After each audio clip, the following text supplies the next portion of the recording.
Taste the Daily. Pudukkottai மாவட்டம் ஆலங்குடி அருகே சாலை வசதி வேண்டி பெண்கள் உட்பட 100க்கும் மேற்பட்ட கிராம மக்கள் சாலை மறியலில் ஈடுபட்டனர். வேங்கிடகுளம் ஊராட்சியில் உள்ள குடியிருப்பு பகுதிகளில் கழிவுநீர் கால்வாய் முறையாக பராமரிக்கப்படாததால் சாலையில் கழிவுநீர் தேங்கி நோய் தொற்று பரவும் அபாயம் ஏற்பட்டுள்ளது. இந்நிலையில் இதனை கண்டித்து பெண்கள் உட்பட 100க்கும் மேற்பட்ட கிராம மக்கள் சாலை மறியல் போராட்டத்தில் ஈடுபட்டனர். விடியா ஸ்டாலின் ஆட்சியில் அடிப்படை வசதிகளுக்கே சாலையில் இறங்கி போராட வேண்டிய சூழ்நிலை உள்ளதாக பொதுமக்கள் வேதனை தெரிவிக்கின்றனர். திருச்சி மாவட்டம் லால்குடி அருகே தோட்டத்தில் வேலை செய்தவர்களை கதண்டு கடித்ததால் மருத்துவமனையில் அனுமதிக்கப்பட்டனர். கூகூர் கிராமத்தில் உள்ள வடக்கு தெருவைச் சேர்ந்த 7 பெண்கள் அதே பகுதியில் உள்ள கத்திரிக்காய் தோட்டத்தில் களை எடுக்கும் பணியில் ஈடுபட்டனர்.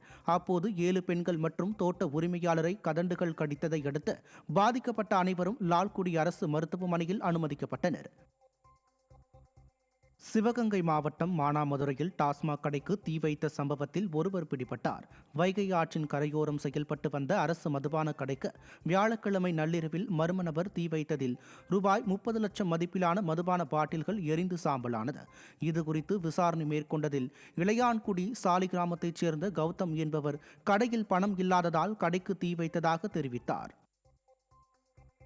நாகப்பட்டினம் மாவட்டம் தலைஞாயிறு அருகே உள்ள வடக்கு ராஜன் வாய்க்காலில் உள்ள கதவணை பழுதாகி உள்ளதால் விவசாயிகள் கவலையடைந்துள்ளனர். உம்பளச்சேரி ஊராட்சியில் உள்ள வடக்கு ராஜன் வாய்க்காலில் உள்ள கதவணை பழுதடைந்து ஆற்றில் வரும் தண்ணீரை சேமிக்க முடியாமல் உள்ளது.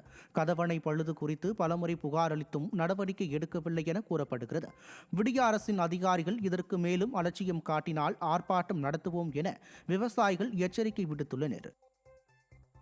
இந்த தடுப்பணையை உடனடியாக தமிழக அரசு தலையிட்டு அதை சரி செய்து ஜூன் 12 தண்ணி திறக்கிறதுக்குள்ள அதை சரி செய்து கொடுக்குமாறு காவிரி உரிமை மீட்புக் குழுவின் சார்பில் கேட்டுக்கொள்கிறோம். அரசு மெத்தனமாக மௌனமாகவும் இருந்தால் காவிரி உரிமை மீட்புக் குழுவின் சார்பில் மாவட்ட அளவில் மிகப்பெரிய மக்கள் விவசாயிகளையும் பொதுமக்களையும் ஒன்று திரட்டி மாவட்ட அளவில் மிகப்பெரிய போராட்டம் நடத்துவோம் என்று காவிரி உரிமை மீட்புக் குழுவின் சார்பில் தெரிவித்துக் கொள்கிறோம்.